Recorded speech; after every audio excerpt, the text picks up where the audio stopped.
नमस्कार दोस्तों। इस वीडियो के द्वारा हम नव सामाजिक आंदोलन के संदर्भ में विस्तार पूर्वक चर्चा करेंगे। ये बहुत ही छोटा पाठ है जो कि पूरे एक ही वीडियो के अंतर्गत समाहित किया गया है। तो दोस्तों हम बात करते हैं कि नव सामाजिक आंदोलन क्या है, अर्थात नव सामाजिक आंदोलन से हम क्या समझते हैं। नव सामाजिक आंदोलन एक ऐसा लचीला शब्द है जो कि जिसका जो संबंध है समाज के उन समस्त सामाजिक हितों, समूह और प्रयासों से जो कि प्रतिनिधि लोकतंत्र में प्रतिनिधित्व से वंचित रहते हैं। अर्थात सामाजिक आंदोलन क्या है? एक लचीला शब्द और जिसका जो संबंध है समाज के उन समस्त सामाजिक हितों, समूह और प्रयासों से जो कि प्रतिनिधि लोकतंत्र में प्रतिनिधित्व से वंचित रह जाते हैं। इसके साथ साथ इस प्रकार से अगर देखा जाए तो यह एक सामूहिक सामाजिक क्रिया है जिसका उद्देश्य क्या है? वंचित समूह के हितों की रक्षा करना और उनका संवर्धन करना। क्या कहा जाएगा कि यह एक सामूहिक सामाजिक क्रिया है जिसका उद्देश्य वंचित समूह के हितों की रक्षा करना और उनका संवर्धन करना है। इसके साथ साथ ही जो सामाजिक आंदोलन है लोकतांत्रिक प्रक्रिया का गैर परंपरागत परंतु सक्रिय सहभागी जो राज्य के कल्याणकारी प्रयासों का पूरक भी कहा जा सकता है। इस प्रकार अगर हम देखें तो हम ये भी कह पाएंगे कि जो सामाजिक आंदोलन है उनके पूर्व के अंतर्गत जो सामाजिक समूह है और जो वर्ग है उनके जो हित है को परंपरावादी संस्थाओं के माध्यम से ही नागरिक वर्ग जो है प्राप्त करने की कोशिश करता रहता है। तो आगे देखिए हम बात करते हैं कि सामाजिक जो आंदोलन है उनका श्रेणी विभाजन किस प्रकार से किया गया। तो ये मूल रूप से हमारे पास 4 प्रकार से किया गया है: क्रांतिकारी, सुधारवादी, उपचारवादी और वैकल्पिक।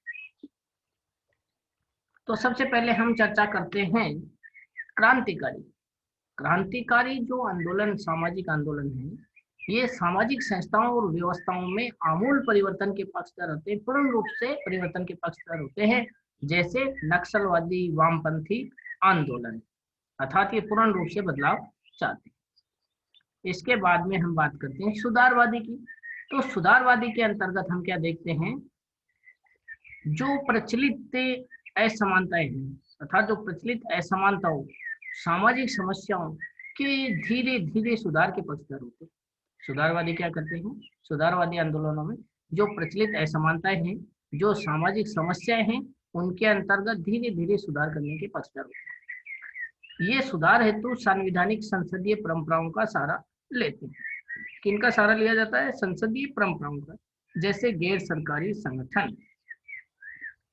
अब हम बात करते हैं वैकल्पिक आंदोलन जो है, इसके अंतर्गत संपूर्ण सामाजिक सांस्कृतिक व्यवस्था में बदलाव लाकर एक अलग विकल्प स्थापित करने की बात इसमें की जाती है, जैसे नारीवादी आंदोलन। अर्थात इनके अंतर्गत क्या किया जाता है?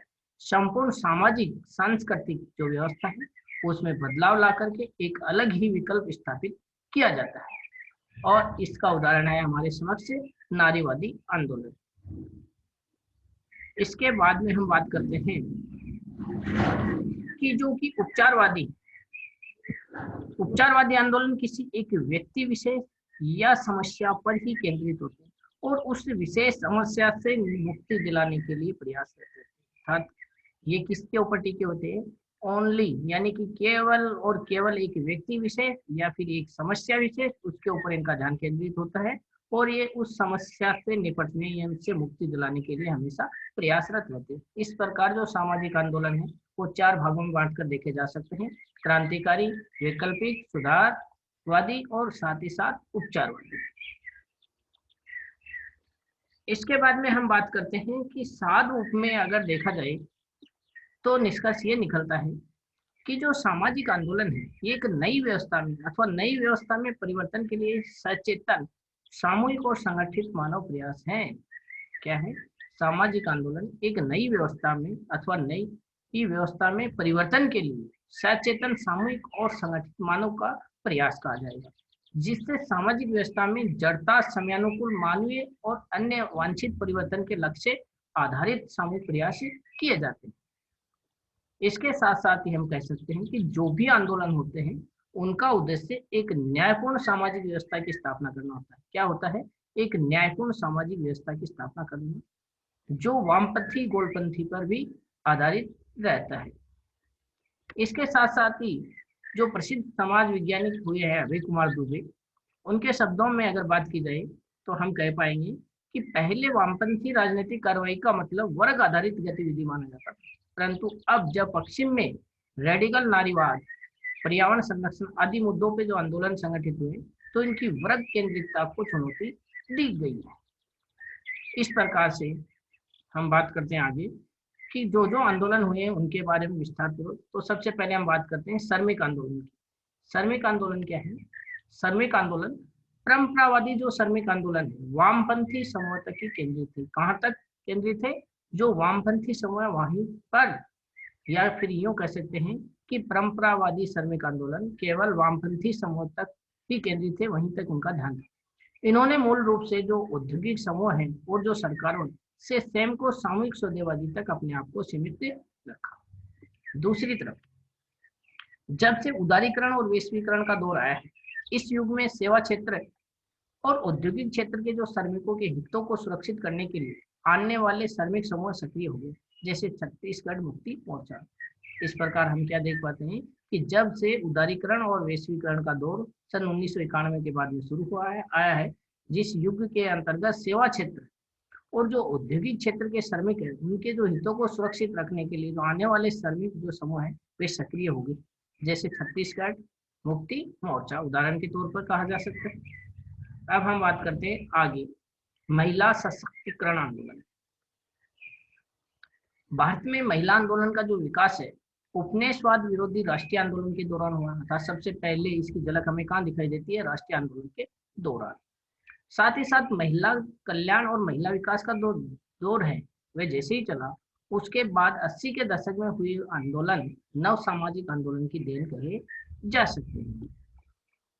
अब हम बात करते हैं कि जो महिला सहभागिता है, महिला प्रतिनिधित्व है और निर्णय प्रक्रिया जो है, इन तीनों के अंतर्गत प्रभावशाली भूमिका के जरिए महिलाओं की सामाजिक स्थिति में सुधार लाना भी महिला सशक्तिकरण आंदोलन का एक उद्देश्य रहा। ये तीन चीजों के अंतर्गत बात करते हैं, एक महिला सहभागिता की, महिला प्रतिनिधित्व की और निर्णय निर्माण प्रक्रिया में इनकी भूमिका। इसके साथ साथ ही महिलाओं के इन आंदोलनों ने जो रूढ़िवादी पितृसत्तात्मक प्रवृत्ति थी उसको इन्होंने चुनौती दी। महिलाओं ने परिवार से लेकर अर्थव्यवस्था और राज्य के जेंडर संवेदीकरण तक का अभियान इन्होंने चलाया। अब हम बात करते हैं आगे विकास के दुष्परिणामों के विरुद्ध जो आंदोलन हुए उनके संदर्भ में। तो देखिए जैसे जैसे मानव विकास की तरफ बढ़ता जा रहा है, विकास क्या है? एक अनिवार्य और सतत प्रक्रिया जिसके कुछ दुष्परिणाम भी हमारे सामने आते हैं, जैसे नदियों पर बांधों के कारण विस्थापन की समस्या, नदी जल विवाद, सड़क एवं अन्य परियोजना से भी विस्थापन की समस्या सामने आती है, पर्यावरण की हानि भी इससे होती है। ये क्या है? विकास के दुष्परिणाम। और इन दुष्परिणामों को रोकने के लिए बहुत सारे आंदोलन हुए। इस क्षेत्र के जो आंदोलन है उन आंदोलनों ने विकास की जो पर्यावरणीय आशंकाएं हैं पर अपना ध्यान केंद्रित किया। इन्होंने अनंत विकास की धारणा को चुनौती देकर समपोषणीय विकास के लिए गोलबंदी की है। अर्थात ये किस प्रकार की विकास की धारणा को चाहते हैं?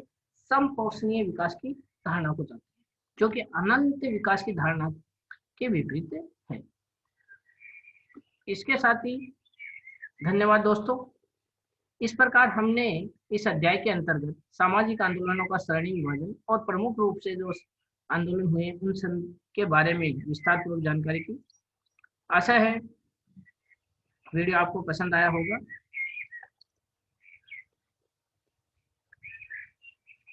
तो दोस्तों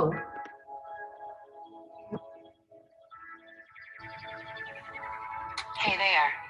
Subscribe to my channel and also press this bell icon so you can get latest video notifications. And this is absolutely free.